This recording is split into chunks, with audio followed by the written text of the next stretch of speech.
Hello and welcome to the Flicks Forum podcast with Jesse, Heater and MJ, where each week we go back and look at a Netflix film in the order of release. In this week's episode, we're looking at Netflix's 39th film, the 2017 satirical war film, War Machine. It's directed by David Michod. It stars Brad Pitt, Anthony Michael Hall, Anthony Hayes, Topher Grace, Will Poulter, Tilda Swinton and Ben Kingsley. Good evening. Good evening. Hey, boys. Good to be back together again. Always good. I'm looking forward to having a chat about War Machine. I do Big love film. Big film for Netflix back in 2017. do love a good Brad Pitt film, so this could be a good discussion. You love a good Brad Pitt film, though. Ooh. I just love Brad Pitt, no matter what he's in. Let's not mince words. All right, so we like to kick off our show with our fast flicks, where we go around and do a quick summary of the film. MJ, get us started. Let's do it. So, following the story of a US Army general who takes over command during the war in Afghanistan. Along with his quirky group of faithful soldiers, he works to navigate his way through a host of red tape to complete the mission the way he sees best fit. I like that. Good. Very good. It's very matter of fact, though. I like to have a little bit of flavour in my fast flicks, and that felt a bit dull. No, I felt that had flavour. I felt that. Okay, That's good. I'm glad. I'm going to go next. I'm going to go... Righto. Sorry. A satirical character study of a general at war and the obstacles faced when fighting a war that cannot be won. Bang. Good. Heater. A popular general is tasked with winning the war in Afghanistan. However, his operation to end the war and rebuild the country is made difficult from both his allies and enemies, as well as the media and his own country's politicians. Nice little different takes from each of us. That's good. All right, so what have we learnt about this film before we get into our thoughts, I guess? Everyone just waits. All right, who's going to go first? So it's based on the non-fiction book The Operators, the wild and terrifying inside story of America's war in Afghanistan by Michael Hastings. Now, you love a long title, Heater. It's quite a long title. Quite a mouthful. So the film is a fictionalized version of the events from this book, which is based on United States Army General Stanley McChrystal. Correct, and the working title for the film was actually The Operators. Which makes a lot of sense. Yeah. Yeah, I do. When I was watching it, I was like, okay, this is obviously based in a real war that we're all pretty familiar with because it's not that long ago. And I was like, so are these people real? And then I think if you Google, what's Brad Pitt's character? If you Google General Glenn McMahon, it comes up with that guy's name. With Stanley McChrystal. Yeah. And I was like, okay, there you go. That's obviously who it's loosely, but probably not very loosely based on. Yeah. There's definitely bits in there that are true. Yeah, absolutely. So, so it's a good little take. But you can get away with it being like, it's fiction. Yeah. And you obviously needed him on board. Yeah. I'm sure he would be happy to be. If the way things transpired was similar to the film, he would be more than happy to get that word out there to show how hard it was for him to get anything done and do things the way he wanted to do them. Yeah. So the film rights for that book were actually sold in 2012. Yeah, 2012. Yeah. So the book was only in 2011. Yeah. So they were snapped up pretty quickly. Yeah. And then there was a lot of issues in people wanting to put the money forward for it. And Netflix paid $60 million for the distribution rights. It's got to be the most they've paid. Which was in 2015. That's so 3 years after kind of it first got announced. That's a lot of money. Did you guys want to hear some similar films? Oh, yes. That were had a $60 million budget? We haven't had this because we don't have the budget. Well, hang on, that's not even the budget though. That's just what Netflix paid for the distribution rights. Well, okay. So do we know what the production budget wouldn't have been? Well, let's pretend it's $60 million to go with your probably the films. easiest way to do it. Yeah. So Netflix paid $60 million, which means let's put it on par with another $60 million film. Meet the Fockers. Okay. Very successful movie at the box office. Meet the Fockers. Yeah, okay. The Lego Movie. The Truman Show. Sully. The Bourne Identity. Eat, Pray, Love. Contagion. All very... That's a very mixed bag of films. Yeah, there's a lot of different films in there. Yeah. I tried to find anything that would have felt particularly expensive to make, and there wasn't anything too bad there.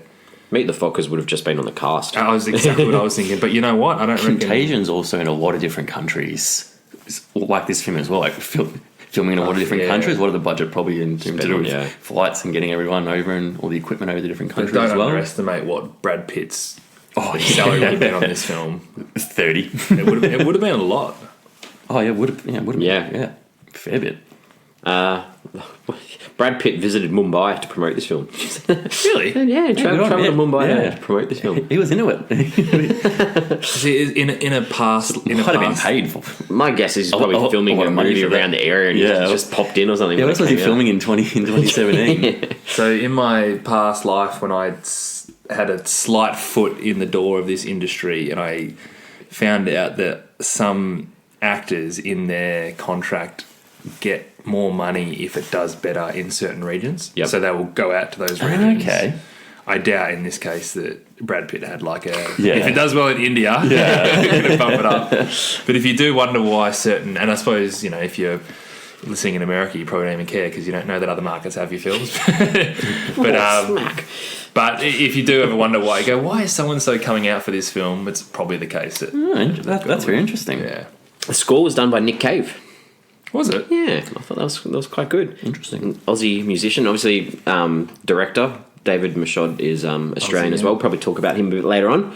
Nick Cave did music for Getting Square, Aussie film. Have you I haven't seen. I know what it is, but I haven't seen it yet. I studied that in high school, so you should do it. Very good. Yeah, it was a really good score in that too. Anything else that we found out? It was kind of filmed all over the world, really. So it was filmed Abu Dhabi, Berlin, London, Paris, even Sydney. One good little One scene. very end scene in filmed in Sydney. But yeah, quite a few different places all over the world. Yeah. It was nominated for some awards. It was. So the Satellite Awards, which is for outstanding performers, film, television, home videos, interactive media, basically all the awards that are presented by the International Press Academy. It was nominated for Best Supporting Actor for Lakeith Stanfield, who didn't win it. Michael McKean in Better Call Saul won that category. And it was also for Best Motion Picture Made for Television, which was won by The Wizard of Lies. But nominated for those two categories. And it was also nominated for the Best Political Comedy Film at the Legionnaires of Laughter Legacy Award in 2018. So What is that award? So this is, mate, Is that real? Is that real? It is an event to honour world-recognised comedians and entertainers for their contribution to the art of comedy and the global impact on the world. So I was looking at this. I reckon I spent 20 minutes looking at this because I'm like, who won this category? I cannot find it anywhere. From what I can gather, these awards were done in December of 2018. So, not too long ago, but these were the last awards that were done. It was nominated for Best Political Comedy Film with Black Klansman and The Death of Stalin. But I have no idea who won. And I can't find who won any of the awards that year. And it seems like a really weird thing, this whole Legionnaires of Laughter. How strange. So, it's making us laugh, so good on you. Ken Jeong was the host. Oh. Well, he was... Really? Yeah. But that's all I can give you. It's so weird that they don't announce the winners or have them unless what I'm reading was all gonna happen and then they ran out of money or something. I can't find anything on it. Anyway, if you know anything about Legionnaires of Laughter, can you let us know and see if this won? I liked. There was a scene. We'll put it out now. We're going to spoil this film, but there's a scene where Ben Kingsley, he plays the president of Afghanistan, and he's in bed and he's watching Dumb and Dumber. I thoroughly enjoyed that. I thought that was good. Isn't that a whack of this is what the president of Afghanistan watches? So it was released 26th of May 2017, Netflix worldwide. Yep. No theatrical release that I could see. I couldn't see one. Yeah. No. So consensus critically, not very good. No. I think people would have expected more. Yeah. But I guess in terms of some of the stuff we've done, it's probably on par with the critical. Okay. So Rotten Tomatoes. 48% on 90 reviews, so that's quite a few reviews for Netflix. Probably the most reviews we've ever had, I would have thought. And To All the Boys I Loved Before, probably. Possibly. Yeah. But we haven't done that yet, because that's episode We did a bonus episode. 103. Go listen to it, it's great. But a lot of our reviews are often under 10 or under 20. Well, the audience was 34% on nearly 5,500. Yeah. And then IMDb I thought was quite interesting. Yeah. The audience, Six the out of amount, 10. 6 out of 10, but the amount, 35,000. Yeah. That's a lot in comparison to what we've been doing. Absolutely, yeah. It's definitely one of the biggest. Then Letterboxd was 2.6 out of 5 from a bit over 9,000 ratings. Which is really high for Letterboxd too. Yeah. So this is fair to say that a lot more people have seen this film as opposed to maybe the last 38 Netflix films that we've done. Yep. Yeah. Definitely. The Brad Pitt factor. Right, well, Has to be. what are some of our early thoughts on this film before we get into it? Peter, what do you think? Well, you know that I love Brad Pitt. He's one of my favourite actors of all time. I'll watch anything he's in. I didn't like this movie. Okay. No. I was getting bored by it. I wasn't interested. There's a few, I'm going scenes, there's a few funny scenes I liked, but for most, especially the middle part of the movie, I was just sitting there like, I'm just a bit bored of this. It's not engaging me. So yeah, I wasn't a big fan of the movie. Yeah, I'll echo that. I mean, the first half of the film felt like a really shit comedy. Like it was trying to be funny, trying to be slapstick, and it really wasn't. But then the second half, which I probably enjoyed more, tried to be that commentary on war and almost like the despair of war for so many people and how hard, difficult it is. And those two halves didn't work together at all. The first half of the film, I cannot stress this enough, I was so bored.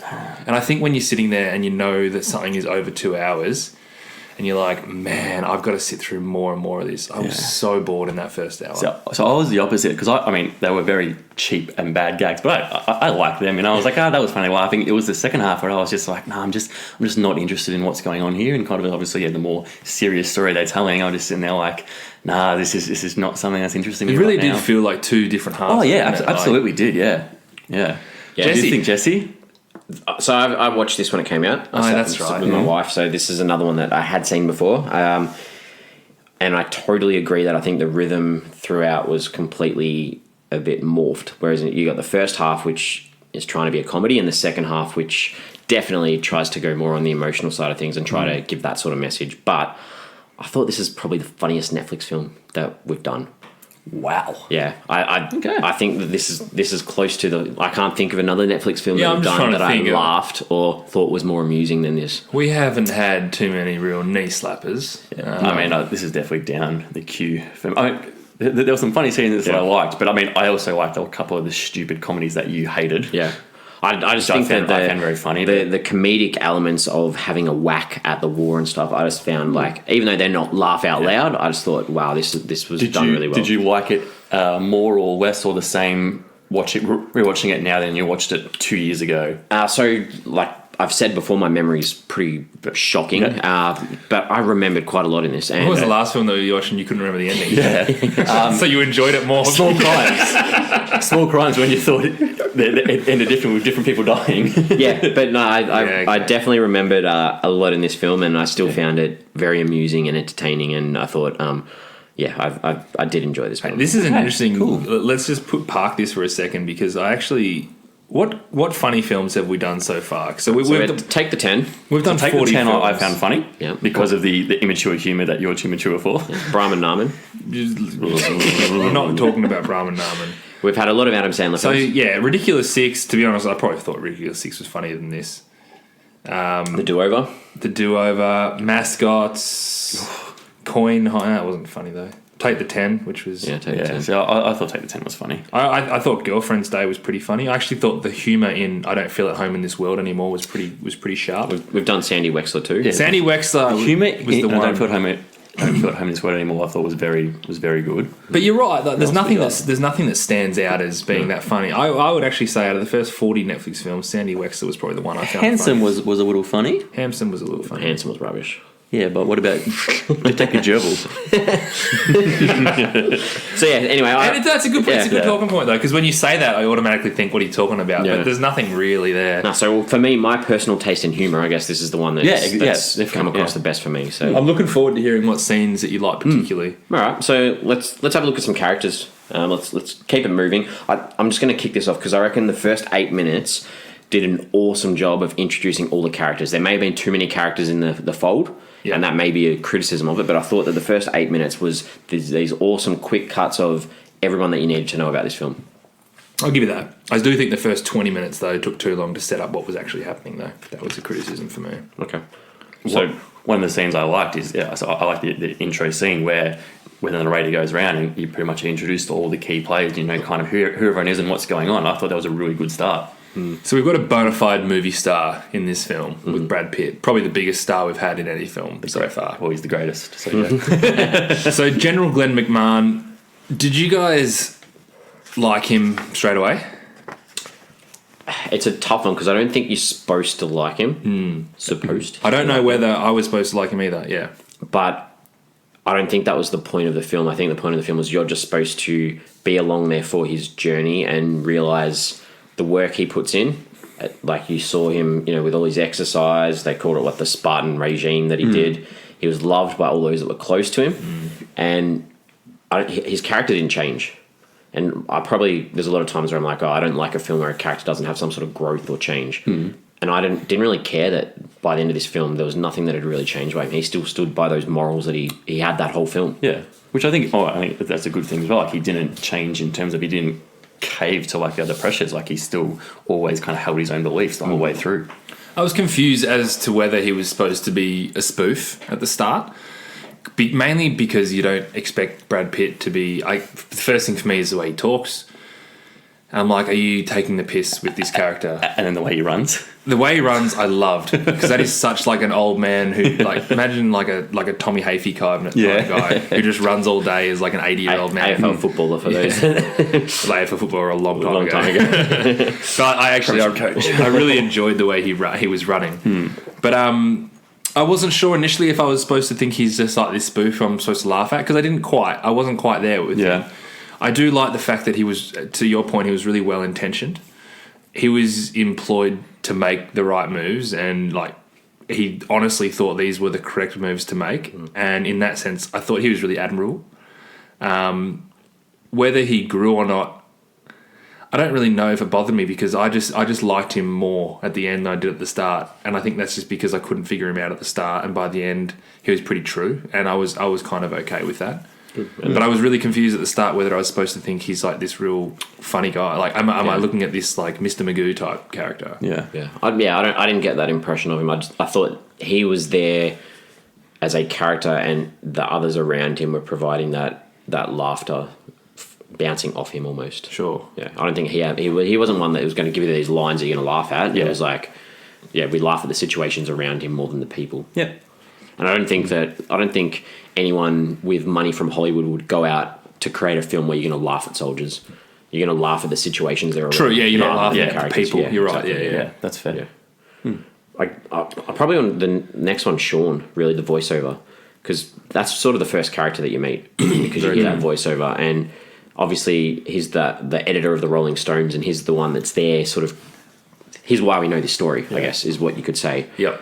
And I thought that it was good that you didn't learn anything about him until almost halfway through the film where he meets Glenn. And, he was doing just what he thought was right, was reporting the story, and he provided that real truth in the story, unlike all the other news outlets that we saw, like Fox News, 60 Minutes. He was the one that actually told you what was happening. Whereas the others were all the other news outlets there were telling these stories that had somehow been shown how they wanted to show it. Whereas his was like, I'm just going to report what's happening. Yeah, I liked him. I didn't get the vibe that he was going to throw them under the bus, though. I don't reckon he thought he was... I don't know if he was aiming to throw them under the bus. He was just like, this is what's happening over here. Yeah, he was kind of reporting the facts. Yeah. I do like, what's his name? Scoot McNairy, the actor. I like him as a narrator. Have you seen Narcos Mexico? No, I haven't yet. No, he's the narrator of Narcos Mexico as well. So when he started talking, I'm like, it's Narcos Mexico guy. So yeah, it's the second time I've heard him as a narrator or something. I'm like, I like his voice as a narrator. Also, if you're in Narcos, Heater's going to like you in anything that you're in because it's a great show. And yes, basically, yeah. If you're in Narcos, I like you already. Yeah, I don't know. You know what? I wrote down for this conversation 1, 2, 3, 4. I wrote down 5 characters and I didn't even write him down. Okay. And when you said his name, I was like, oh, crap. Who is this? And it's probably a good point that you bring up. Because it was just this character that was there in the background that whole film. He was putting the story together but as a film, and he did in real life. So as a character, I don't feel like I know him at all, though. You didn't really need to know who he was. You just need to know the job that he did. Yeah, that's the thing. It's the job that he did more than anything else. Yeah. I couldn't even tell you what it looked like. I've honestly forgotten what it looks like. I mean, that's because you don't see him that often. Yeah. Do you, what are his other sort of like little henchmen that he's got? I guess stood out. So one that I really liked as a character was Corey Staggett, played by John Magaro, basically his right hand man. And all the characters I felt had their sort of cartoon-like qualities to them, except for Staggett. He was balanced. He was well-rounded. He kept the ball moving. and man, did he respect McMahon. And I found him to be a breath of fresh air when everyone else was sort of tooling around a little bit. Like the two character, like these sort of like stereotypes. They're all little trying to be sort of too stereotypical. stereotypical, And he just kept the plot moving. When in a film I really struggled with and was bored with, I needed him to keep it moving, and I thought he did a really good job, John Magaro. So he was probably the shining light for me in this film. Okay, I liked the Greg dude. He was the director of intelligence with the anger issue. Yeah, Poulter, yeah. You just didn't know when he was going to lose it. He was angry. He was angry. He was just going to get angry at anything. It was good to watch, though. Yeah. Him being angry, yeah. And he provided that little bit of a break from all this heavy talk about, positioning and where we need to be. And he's just like, I'm angry. And again, how much did he respect? They all did. They all did. It was awesome. I thought the tech whiz Andy, I thought he was great. He had some really good scenes. Is that RJ Cyler from Power Rangers? Is it? The dark guy? Yeah. He's a blue Power Ranger. Small world. Yeah, I thought he had some really, really good scenes. There are a few others that I was just like that public affairs officer, the Simon Ball guy. I thought he was pretty rubbish because the civilian consultant guy, who's played by Topher Grace, he did more by getting Rolling Stone on board than that guy actually did, I thought. So I never quite understood the angle of Topher Grace. Because was he one of the guys who loved McMahon, or was he just in it for the money? I think it was more he was getting paid a lot of money. Yeah, they showed that scene where he's like, I don't want to go. I'm not going there. And it's like, we'll give you this. Wait, what? Yeah, okay, I'm there. I kind of felt like you could have dropped that character. Still got Rolling Stone on board without him. And the movie is no different. But maybe that's sort of showing the close knit of his crew. None of his crew would have even thought of getting anyone from outside in other than this guy who wasn't actually part of his actual close knit crew. Okay, that's I'll fair give you point. that. Yeah, but otherwise, without him bringing that Rolling Stone guy in, this story is not heard. But if someone else brings the Rolling Stone guy in, does it change the dynamic of the crew? It does, because then you feel disappointed and feel bad for Glenn because someone let him down, and because it's this guy. It's like, well, you took a risk bringing this guy in. Yeah, all right. He still didn't do anything for me, like as a character. I was like, why are you here? Why? The Willy dude, the body man who just carried his bags through and made his bag. I felt bad for that guy. That poor guy. Just spent the whole movie just carrying bags around. Do you want me to come home with you? Yeah, he still respected the crap out of him. He's just like, on the plane, I'll come with you. Yeah. It was good. I liked Alan Tuck's character. Alan Tuck's from Ferris Bueller's Day Off. And Alan Ruck. Alan Ruck, sorry. Alan Ruck. Michael Tuck. Alan Ruck from Ferris Bueller. Spin City. Speed. He's in Speed, yeah. I just thought he played that pure asshole. I thought he was good. Yeah, his character was good. It was good in being the villain. I mean, yeah. I felt like he turned bad really quick. I know they set up at the start that, we want you to end this war. We don't want you to call any more troops. But then he just became a real asshole and a real weasel really quick. And I was like, okay, so you super hate me. Yeah. He was fine. My favourite character was the Afghani president. Yeah, the Ben Kingsley character? Ben Kingsley, yeah. He was great. He was just so funny. Yeah. Those scenes that we were in were some of the best scenes in the film. What about, what's his name, Batty? The other Afghani guy? Yeah. Who wouldn't wear his uniform? He didn't want to get killed on the It felt like a fair enough reason. I actually liked him as a character as well. It was good. Some of his facial expressions were excellent. The whole, I have no idea what I'm doing here, but I'm just going to bluff it. Even in that, one of my favourite scenes was when he gets kicked out of his seat at that dinner. And then a big hoo-ha kicks out. And he comes back down. He's like, oh, that was weird. I thought he was good. The last character I want to mention, it might not be last because you might have one more, is Jeannie McMahon, his wife. Yep. So her storyline actually really resonated with me. And I actually enjoyed the sad, I'm by your side angle that Meg Tilly gave the role. And it was borderline pathetic. But the scene where she mentions that she's proud of him and she's also proud of herself added this level of depth to her that she didn't have initially. And I think that highlights what it would be like having a partner who is so dedicated to serving their country in that respect. And she wants to be selfish and be like, come home, I'm here. But she's like, well, he's doing the right thing for what he thinks is right. And I just, she, as I said, she was supposed to feel really pathetic, but it resonated with me I didn't even think she was pathetic. I just thought she was patient. Patient. I just thought she It's a good word for massively it. patient, and that even though their relationship looked really weird from the outside, Super you could weird. tell So that weird. she was still sort of that rock for him. Yeah. And you saw that in that absolutely. scene in the cab where that like she's like worried about him and he just puts his hand on her hand. It was just nice. Yeah. Yeah, no, I really liked yeah, her. she was Because at the good. start, I thought she was going to be in that one scene. And that was it, Just to yeah. show you that, like, he's got a family, but he's married to the job. And they persisted with that. And I thought she did a really good performance. Did a really good performance? What's the... She gave her a good She gave a really good performance.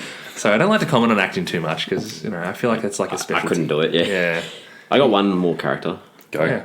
Cole. So Cole's Oh, the yeah, I forgot black about soldier. those. Yeah. Is that Lakeith Stanfield? Yeah, Lakeith Stanfield. Mate, he was unbelievable. So I just thought every scene with him in it was purposeful. Like the first time you see him, he's the one that's challenging Glenn about not understanding what they're doing there. Yep. And I just thought he represented everyone in that group really well by not knowing what they're doing there.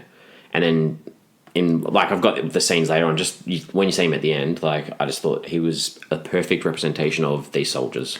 That was the best scene in the film. I was so lost with this film. When that film happened, I paused it. I wanted to write some notes, and I just wrote give me more Lakeith Stanfield. I need more of him in this film. And then he didn't come back for an hour. Yeah. But that was an awesome scene. He was unbelievable, and I'm so glad he got nominated for that award. Yeah. When you got a cast of 15 people that you'd probably talk about before him, that's how good he was in this. And obviously, was Get Out after this? Yeah, it would have been. Yeah. But yeah. Yeah, he's gone on to bigger and better things. Any other characters?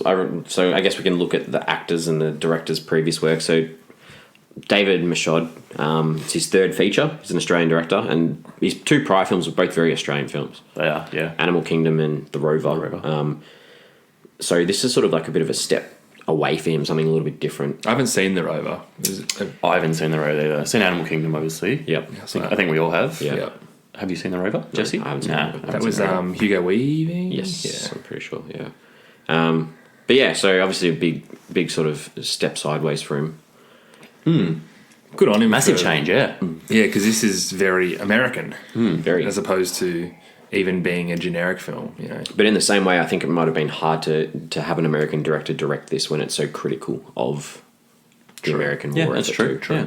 So it could have been a good call. What about the actor? I thought Brad Pitt was really good. I thought that his performance was great. I agree. I really like Brad Pitt's performance. Good. I'm glad we agree on it because I just thought he could do good comedy films. He's done some good ones. Yeah, he has. He has, but make him the lead in a comedy film rather than just like a little cameo. He's more of a, seems to be a bit part player in comedy. Yeah. Burn After Reading, he's really good in, but he's like the fourth or fifth lead. Brad- It might even be that. Brad Pitt was pretty good in this, but this is not the sort of film that's going to be on his in memoriam Oh, no, not at all. thing when he's passed away. Not at all. He was okay. I thought it was good, but yeah. Yeah, like, he was This is a great performance. This isn't top Brad Pitt. that's what I mean. Like he was good. But He was good. Let's not write home about. Well, the other one I thought was really good was Tilda Swinton. She was awesome. literally on the screen Yeah. for a couple of minutes. tiniest little, and this cameo is this German representative. It was nice to see, she did such a good job, and it sort of made you feel someone's actually challenging Glenn for the real first time, apart from these American people. It's someone from the outside. Yeah. And it made me, her performance made me feel sorry for him and how much he thought he was doing the right thing. And I was going to say, how well did he respond to that as well? That was, you're picking out all my favourite scenes before we start. I've seen that, yeah. Because, and to that point, the scene afterwards when he's in the car with his wife, he wasn't feeling, I just got beaten in a debate kind of thing. He was thinking wow, I never considered it from that perspective. Yeah, and then you get the shot, he goes and reflects in that room. So it's not like he took it really critically or anything. He took it and said, okay, I can work on this. Yeah, I really like that. I called it the Tilda Swinton scene. Oh, good. Anything else? All right, well, let's look at some scenes. So, MJ, what have you got left? Because I don't want to steal any more of yours. You know what? For a film that I didn't love, I was surprised by how many good scenes that I actually had. So I liked at the very start the one line when they were going through the characters. Glenn loved these men and they loved him right back. That was the first time I guess I didn't, that opening montage with the characters didn't resonate with me like it did with you guys. Yeah. But when they said that, it's the first time I felt more than this self-obsessed slapstick comedy that I thought was just going to be what it was for the first hour.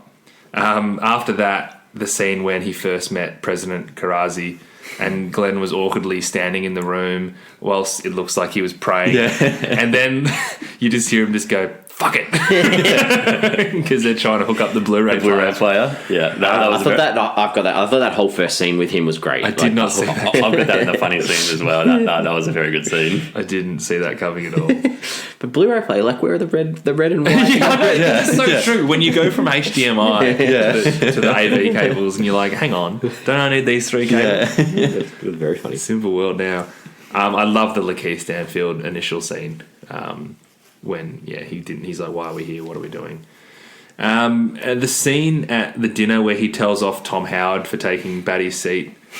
And when he said, you've taken the seat of the only Afghani on the table, and he's like, boss, I'm pretty sure the Afghani ambassador is from Afghanistan. I got that down too. But you know what, even prior to that little gag at the end, I did enjoy him just giving an absolute ribbing to that guy. That was really good. And the last one I've got, because you mentioned the Tilda Swinton one already, the scene when they ate dinner at their 30th anniversary and she said, I'm proud of you and I'm proud of me too.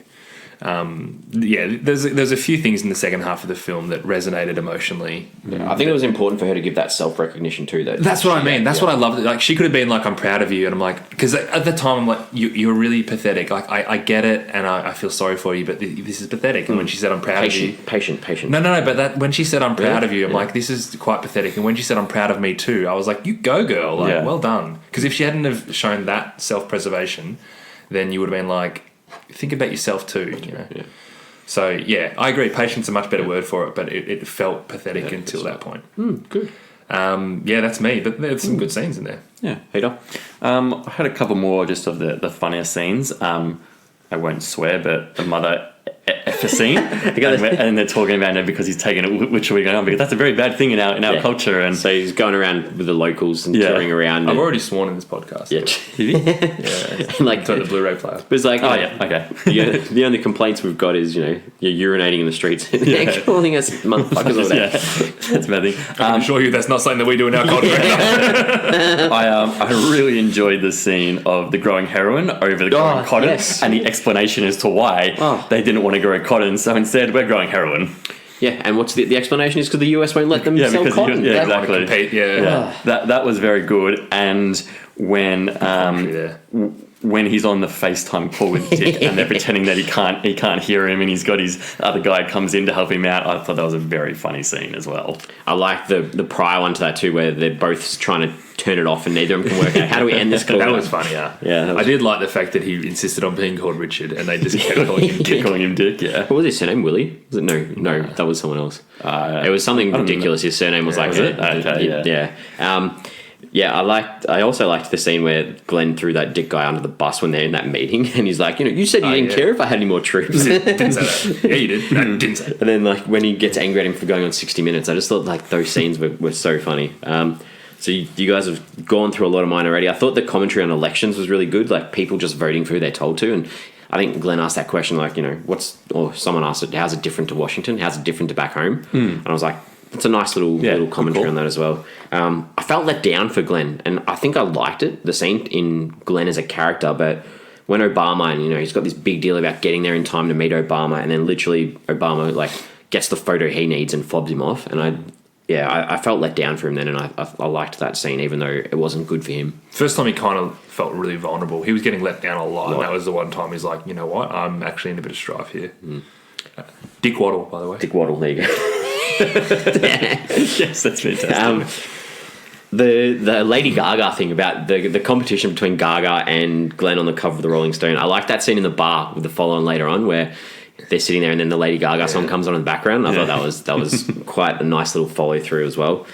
I mentioned this before, Lakeith Stanfield as Cole, when he's towards the end of the film where there's a whole group of soldiers walking down the streets, and there was just this nice isolated sort of feeling when the sniper shots come down, and it leads to him sort of going rogue and running off, and then he sees that devastation that him shooting those rockets had sort of done.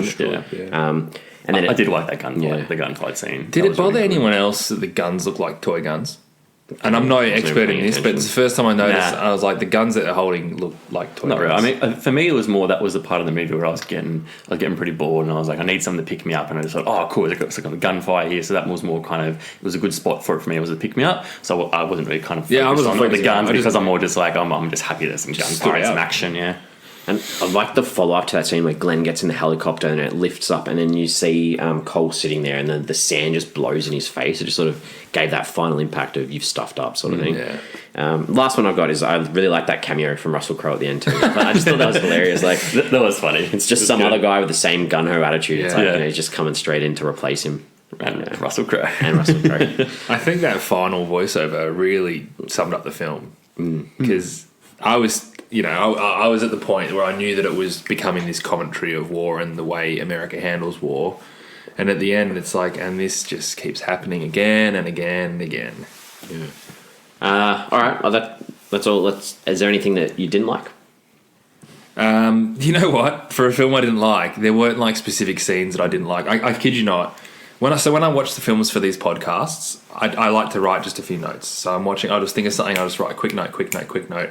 There's 4 times in this I just wrote, I am so bored. Like, I just couldn't think of anything to say, and I was just focusing on being bored. And I'm like, better write it. And I wrote it 4 times how bored I am. But the only film scene that stood out as I really don't like it is at the very start at the airport when he goes, let's go win this thing. I was like, you going to war? Like, what sort of attitude is that to say at the airport when you just got to jump on a plane and then go travel there? I'm like, That was a perfect setup for his character, though. Because that's what it was about. He was about winning. It wasn't about going in and... I suppose it's not so much about, like, let's go bring these troops home. It's more just like that was just a really weird way to open a film. It sums up that mentality of that war. That whole... I get it. But that's cool. it for me. Peter? I'm the exact same as MJ. A movie that I did not like. I can't pick out scenes I didn't like. It was just I was sitting there going, I'm bored. I'm just not interested in this. Like, I need something to engage me, and it's just not happening. So yeah, there was no scenes I didn't like. I was just bored. I don't have a scene I didn't like either. Okay. Touching, maybe we can get our results at the end up a little bit. That doesn't make it good, though. Oh, okay. Well, what was it trying to say? What are some themes? There's I realise I just kind of said this in the last thing, but it was a commentary on how America ballsed up the situation and have done so with similar situations, which is why I think the film was a little bit messy and jerky because it was kind of talking about a whole heap of different little issues that they've stuffed up. So it didn't feel that smooth. And it all kind of culminated with that final voiceover, which summed it up really nicely, I think. But that's kind of the main theme that they were trying to portray in the film. Yep. Yeah, that sounds good. There's this idea about they kept saying you can't rebuild a nation at gunpoint. So it's like we've looked at a couple of films. It's like these people that are in a place they probably shouldn't be, or they have no real reason to be there. I thought like it tried to show that the media was like failing or fails us with war coverage too, like not necessarily representing the truth at all times. Whereas it all comes from this one story. Obviously, the futility of war, like we say, the civilian casualties, and they didn't try to make this emphasis on, we don't want to kill anyone, we don't want to kill any civilians. And I liked that they kept bringing that back up. I thought it was quite a big attack on the US military and like its allies. And they said that, they thought they were the most important people in the world with the most important jobs in the world, whereas realistically, they weren't. Was that scene where he comes in on the chopper when he's getting his speech translated and they're just basically saying, just leave, please. Just leave. Yeah, exactly. Like, making take money, worse. not just go. It's about a little bit about belief too. Like those that believe they can win and those that don't. Like these guys had that belief the whole time, and without that belief, you can't imagine them being so energetic about the whole thing. And you'd see more soldiers like Lakeith Stanfield's soldier. Like, what are we actually doing here? So the heads up, or the people at the top, are the ones that have got that motivation, whereas possibly not those underneath. So do you think that, say, David Michod's vision was to say that America should have approached the war the way General McMahon wanted to? Or is he just saying this is someone who you put in charge to make a difference and then you wouldn't let him do what you wanted to say? Like, is he saying that McMahon said the right thing, or is he just showing the whole balls up of the whole thing? bit of both, I think. I think he's trying to show the whole balls up. And he didn't make McMahon out to be a villain or anything. So, No, not at all. So I don't think he was trying to be too critical of him. But I think if anything, he thought McMahon was the right thing. But I think, he thought McMahon was the right person to do it. They didn't support him enough. Maybe showing they didn't support him enough or give him kind of what... Yeah, I feel that's a bit risky, though, to say that he was thinking... Yeah. You know what? If you guys had done this, you would have won the war. I don't think he was necessarily saying that. I think he was more just... It was just an overall commentary of how things could have been different. Well, I think it was very critical of Obama. Massively. Yeah, and my thoughts maybe are that the US, and they weren't quite ready for a film like this when it came out. Like, they weren't ready to... Like, they're the first year in with Trump. Maybe they're not ready to be, like, whack at Obama. They made this commentary. He's not a leader. He's an orator. He's just someone who speaks. Like, he doesn't actually lead the people. So I thought maybe if they just weren't ready for this whack on Obama so early, and if it was made, in 15 years' time, maybe this would be seen as a lot better film. Do you know if there was much commentary once this film came out in America? Don't know. Question without notice. Yeah, I didn't see much of it researching, but I probably wasn't looking for that though. Never was big enough to come out here. Get to here. No. All right, what do we take away from this film? It was way too long. Yep. There were too many storylines that were coming through. So you had like taking over Helmand Province, wanting to get extra soldiers, the politics of it all, the relationship with his wife, the Rolling Stone article, trying to help the Afghans, accidentally killing some innocent people, being a good leader. It was all mismatched into one film that didn't seem to have that much direction. Yeah, there was just too much going on. Yeah. All at once. That wasn't working. Probably what McMahon was feeling. Yeah, absolutely. Yeah, and you know what? It probably was. It doesn't... Yeah. And it just doesn't necessarily make a good film. It makes it harder to enjoy, though. Yeah. I thought it was quite funny throughout, and like I agree with you guys, the pace probably let it down towards the end. Like, it goes from this comedy to quite a serious sort of film. That's what, sort of stood out the most for me. Yeah. No, when we talk about funny scenes in this podcast, whatever film, I find them much funnier when I'm talking about it with you guys. Because we're laughing together. I mean, obviously, when you watch films with other people, you laugh more. But I just find like laughing through these scenes is really good. But then I remember every time we do like talk about funny scenes, it's always so much funnier when we're talking about it. We should watch one. It's good to reminisce. We should get a comedy film that we watch together and then pod straight afterwards. We'll probably enjoy it more. We probably would. I probably would have seen this in the movies. I went through this little stage where I liked going to see war movies at the cinema. I probably would have seen it. What's your favourite war film? Shawshank Redemption. Is that a war film? Sorry. Better say that. I'm like, I've just different stretches of war films and all, but I don't think Shawshank really fits into... So you've just gone favourite film. Shawshank Redemption. Sorry, I meant Schindler's List. Schindler's List. Sorry, Schindler's List. Oh yeah, that's a good one. That's what I meant. That was a quick response. I'm like, whoa, no. Interesting. Heater? Well, my favourite movie is Braveheart of all time. So Braveheart, but other war movies are Saving Private Ryan. I think for me it's probably Hurt Locker. Hurt Locker was very good. Platoon. Platoon's high up there as well. I love Platoon as well. Yeah. I can name a few. Yeah, true. All right. IMDb. We sometimes jump online to check out anyone that we may recognise from something else we've seen. Did any of you guys get on? I jumped on to work out who Anthony Michael Hall was because you said last week, Anthony Michael Hall's in this, and straight away I'm like, oh, that's Brian from The Breakfast Club. Obviously, it's 30 odd years, and I'm watching the film going, haven't seen Anthony Michael Hall yet. It's been 30 years, but sure, I could not recognise him, and he was Greg Pulver, the angry dude. Yeah. And I'm like, wow, you look so different to when you were Brian in The Breakfast Club. So yeah, I looked him up because I'm like, I can't see Brian anywhere. I'm not sure. I'm halfway through the movie. I've got no idea who Brian is. Yeah, he was Greg Pulver, and he looks really different 30 years on. Yeah, that was mine. For me, it was John Magaro who played Corey Staggett. His little movie called Liberal Arts by Josh Radnor. Very good film. I highly recommend it. He plays Dean in Liberal Arts. Josh Radnor, Ted Mosby? Ted Mosby, yeah.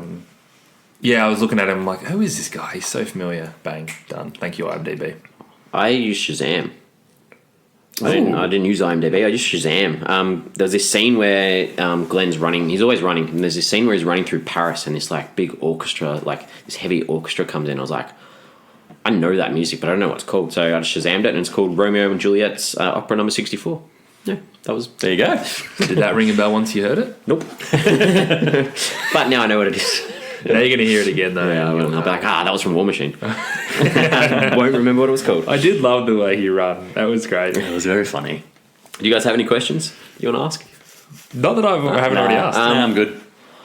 Well, I just want to know, and I think you guys have probably answered this, did they manage the comedic elements with the serious side of things? And you guys probably didn't find it funny anyway. So I was hoping that you guys were going to find it a little bit more funny. I found a lot of the scenes at the start funny. Yeah. But I wouldn't say they managed it well because they did it all at the start and then there wasn't any more for another hour. Yeah. Yeah, I didn't find this film very funny. Yeah. Which is funny because funny is probably the wrong word. When we've done these podcasts, I'm probably the one who laughs at the most immature stuff. But yeah, it didn't get me this one. The comedy, I don't think, was immature. It was more it was satirical. It was So I think the situation rather than jokes. Yeah, exactly. Neither of you guys have read Catch-22, have you? No. And you've not seen the mini George Clooney one? Yeah, the series. No, I haven't watched the series either, but there was a lot of Catch-22 about sitting this. right there as we're recording. It is. That's the exact same copy I have. Yeah, good. Yeah, it's very similar. That's a legitimate satirical take on war and the why are we at war and how do I get out of war kind of thing. Yeah. Tough read. The other thing, and I mentioned this before, maybe do you think the film was too soon after the conflict? For me, it wasn't, but I'm not as close to it as I'm not close yeah. to kind of the details. I Yeah. don't really follow it too much, but so no, it's a no for me. Probably not one that we can really answer, I yeah. guess. All right, well, let's wrap this up. Let's have a look at, we go around the table, we give a rating out of 5 for the film, and we average it out to see as a team what we come up with. Heater, go for it. So as I said before, I did find some of the scenes funny, but overall I thought the movie was quite boring and I just really struggled to get interested in it. I thought that Brad Pitt was good to watch, but apart from that, it didn't have much going for it for me. I gave it 2 stars. 2? Cool. I thought the film was funny, while it was also trying to say something which was important about the wars that we often see ourselves involved in. And I like that it wasn't scared to sort of have a go at the decisions that people make and, these people who we often look up to. I'm not too sure an American director could have made this film, like I sort of said before. So I still enjoyed it. So I'm giving it a 3.5 out of 5. Nice. MJ. Yeah, I mean, I think the first half of the film was a real train wreck. Some of the worst we've seen in a long time. I was really bored and disinterested, and the weight of sitting through 2 hours was really playing on my mind, which is not what you want when you're watching a film. Second half did grab my interest a little bit more, but I still found it really disjointed and just too crowded. And I'd find it really hard to recommend it to someone. 2 stars. And what does that give us as an average? 2.5. 2.5. I was very close to giving this 1.5. I looked through previous films that I've watched, and I'm like, is it a 1.5? Is it a 2? It's a 2.